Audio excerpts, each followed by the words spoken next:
Hello everyone, hello and welcome back to our channel. आज की video में हम लोग अपने चैप्टर 3 करंट इलेक्ट्रिसिटी वाले चैप्टर के क्वेश्चंस करने वाले हैं फ्रॉम एनसीईआरटी एग्जाम्पलर।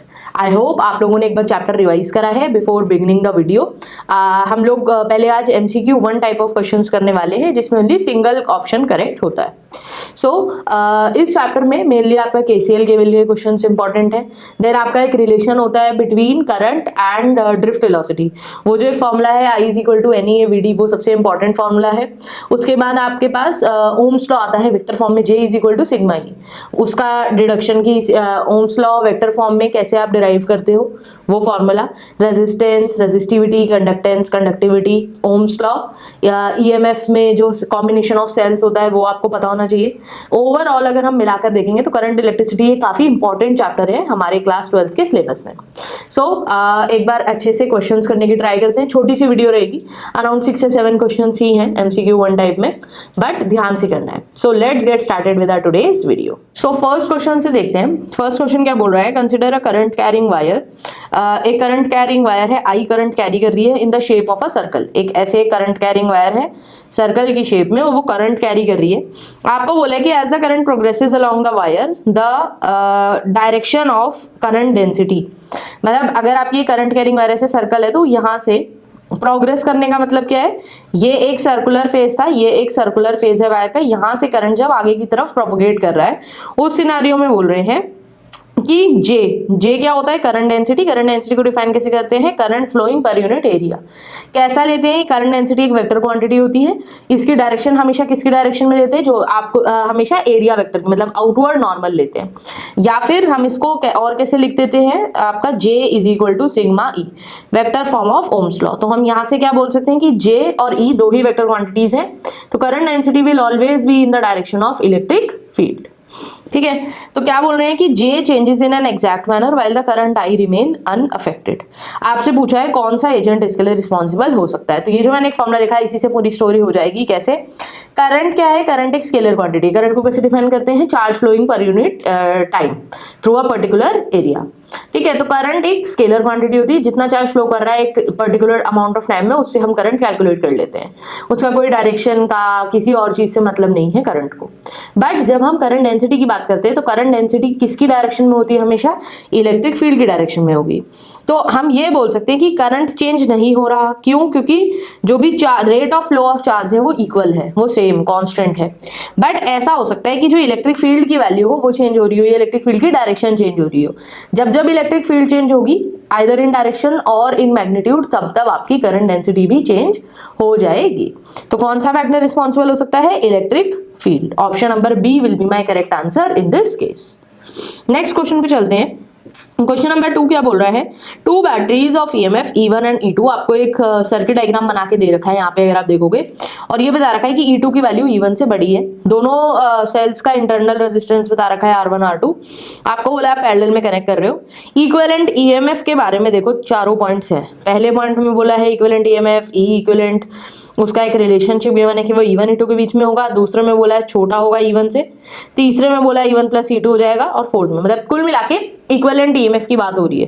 तो पहले ये देख लेते हैं पैरेलल कॉम्बिनेशन में इक्विवेलेंट ईएमएफ कैसे निकलता है। हमें फॉर्मूला पता है। इस केस में अगर हम E इक्विवेलेंट लिखने जाएं तो कैसे क्या आएगा, E1 by R1 plus E2 by R2 divided by 1 upon R1 plus 1 upon R2। ठीक है, तो इसको हम सिंप्लीफाई कर लेते हैं। E1 बाहर कॉमन ले लो, 1 by R1 plus E2 bye E1, इसको ऊपर लिख लेते हैं ऐसे, E2 bye E1 divided by R2। अब ये चीज देखो जानबूझ के लिखी है मैंने। क्या चीज जानबूझ के लिखी है, जो आपका ये लिखा है E1 बार कॉमन लिखी, E2 बाय E1 जो ऊपर लिखा है फ्रैक्शन में, उससे अभी एक फायदा होगा हमको। इसको हम और कैसे लिख सकते हैं, आप E1 की जगह यहाँ से E2 भी बाहर ले सकते थे कॉमन। अगर आप E2 बाहर लोगे तो ऐसे आ जाएगा E1 by E2 divided by R1 plus 1 by R2 divided by 1 by R1 plus 1 by R2। ये दोनों ही फॉर्मूले एप्लीकेबल होंगे। बस जब आप E1 बाहर ले रहे हो तो ऊपर फ्रैक्शन E2 बाई E1 बनेगा, जब आप E2 बाहर लोगे तो ऊपर E1 बाई E2 बनेगा। इतनी सी बात है। अब बात करते हैं, मैंने E1 by E2 E2 by E1 क्यों लाने की कोशिश करी, क्योंकि मुझे बोला है E2 is greater than E1। तो क्या हम ये बोल सकते हैं E2 अगर E1 से बड़ा है तो E2 by E1 will always be greater than 1 and E1 by E2 will always be less then 1। Correct. अगर मैं ई इक्विवेलेंट की बात करूं तो अगर मैं ये बीच वाला फॉर्मूला यूज करूं, बीच वाला फॉर्मूला क्या कह रहा है कि E1 अगर मैं छोड़ दूं बाहर, सिर्फ मैं इतना पार्ट कंसिडर करूं जो ये वाला पार्ट है, ऊपर क्या है E2/E1, E2/E1 है, E2/E1 किससे बड़ा है, हमेशा 1 से बड़ा है। E2/E1 अगर 1 से बड़ा है, 1 से बड़ी क्वांटिटी को E1 से मल्टीप्लाई करेंगे तो ई इक्विवेलेंट हमेशा क्या होगा, ई इक्विवेलेंट हमेशा E1 से बड़ा होगा, ऑब्वियस सी बात है। और अगर मैं वहीं पर ये दूसरा वाला फॉर्मूला यूज करूं जो ये निकाला है, इसमें से हमें क्या दिख रहा है, अंदर E1/E2 है, E1/E2 is always less than 1, less than 1 को आप किसी नंबर से मल्टीप्लाई करोगे तो वो क्वांटिटी भी थोड़ी सी छोटी होगी 1 से, यानी कि E equivalent will always be less than E2, correct. तो मेरे पास एक रिलेशनशिप क्या आई कि ई इक्विवेलेंट की वैल्यू हमेशा कहाँ लाई करेगी, E1 और E2 के बीच में लाई करेगी when in parallel combination।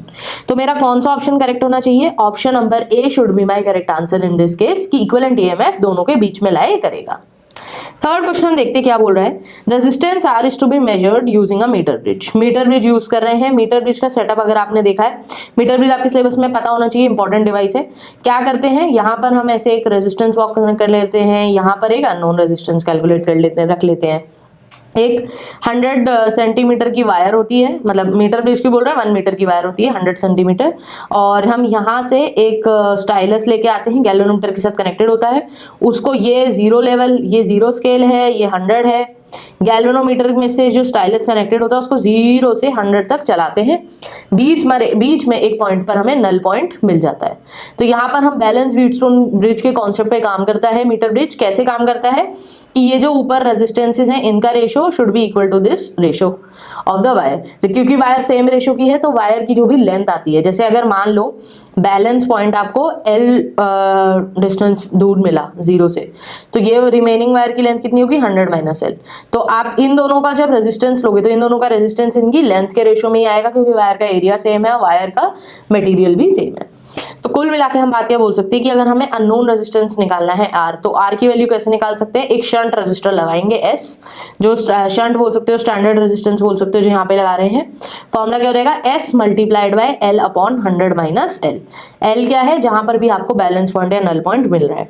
आपसे बोला है कि एक 100 ओम का शंट उसने लगाया, मतलब एक स्टैंडर्ड S लगाया है, उसको नल पॉइंट मिला है 2.9 सेंटीमीटर पे, 2.9 पे मिला है, तो 100 - 2.9 यानी कि कितना हो गया ये वैल्यू, ये आपकी हो जाएगी 2.9 बाय 97.1।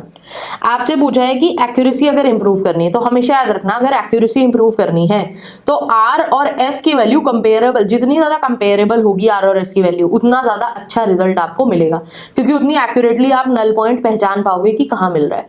अगर बहुत ज्यादा वास्ट डिफरेंस होगा तो रेजिस्टेंस में भी बहुत डिफरेंस होगा, तो जितना ज्यादा रेजिस्टेंस में डिफरेंस होगा उतना आपको मुश्किल होगा नल पॉइंट पहचानना कि एग्जैक्टली किस पॉइंट पे मिला था, करेक्ट। तो अगर आप देखो, अगर आप रेशियो लो, अगर आप S की वैल्यू निकालो, S आपका कितना आना चाहिए approximately R multiplied by 97.1 divided by 2.9। इस नंबर का अगर रेशियो लोगे तो ये अप्रोक्सीमेटली 33 आना चाहिए, ठीक है। इसका अगर रेशियो लोगे तो अप्रोक्सीमेटली 33 आना चाहिए। मैंने बोला कि S की वैल्यू R के कंपेरेबल होनी चाहिए।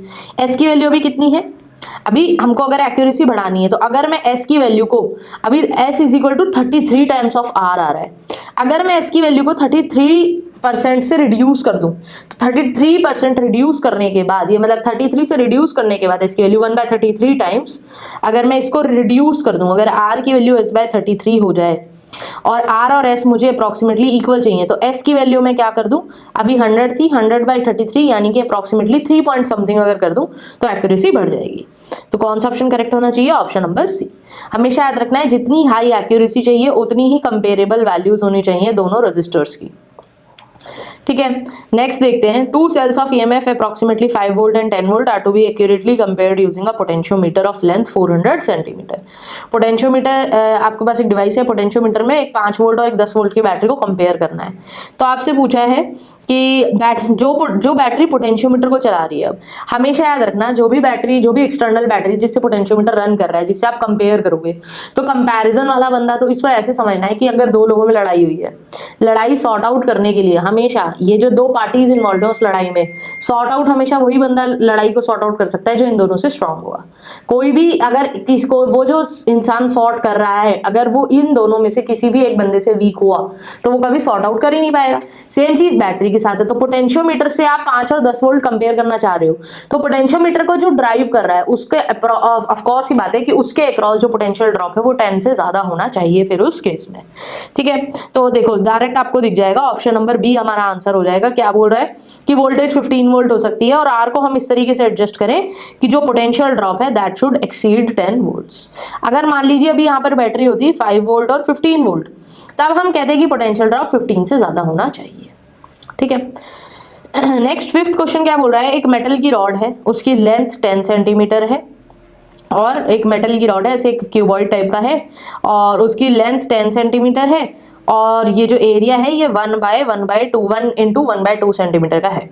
आपसे पूछा है रेजिस्टेंस विल बी, रेजिस्टेंस देखो सारे तीनों ऑप्शंस मैक्सिमम के हैं। अगर आपको रेजिस्टेंस मैक्सिमाइज करना है, फॉर्मूला क्या होता है, रो एल बाय ए।